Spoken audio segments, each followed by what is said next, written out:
محمد فضل الحق ندیم کہہ رہے ہیں کہ انجینئر محمد علی مرزا کو سنا جا سکتا ہے یا نہیں. محمد علی مرزا نے جو لیٹلی بہت سی باتیں کی ہیں، مجھے نہیں لگتا کہ اب کسی اچھے مسلمان کو محمد علی مرزا کو سننا چاہیے.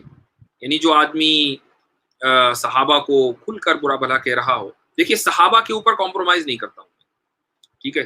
ہر صحابی، وہ ادنا درجے کا ہو کہ اعلیٰ درجے کا، صحابہ کے میں مختلف طبقات ہیں، وہ صحابی ہے اور وہ مجھ سے آپ سے اس دنیا کی ایک چیز سے بہتر ہے، اس لیے کہ اس کو نبی کریم صلی اللہ علیہ وسلم کا دور اور مبارک مسعود دور ملا ہے اور وہ آپ صلی اللہ علیہ وسلم کی خدمت میں رہا ہے، اور اس صحابی نے نبی کریم صلی اللہ علیہ وسلم کو دیکھا ہے، مبارک چہرے کو دیکھا ہے، اور آپ صلی اللہ علیہ وسلم کی مبارک نظروں نے اس صحابی کے چہرے کو منور کیا ہے. تو ایسی عظیم شخصیات کہ جنہیں نبی کریم صلی اللہ علیہ وسلم کی صحبت ملی ہو، ان کے بارے میں ادنا سے ادنا برا تصور رکھنا بھی بہت برا ہے.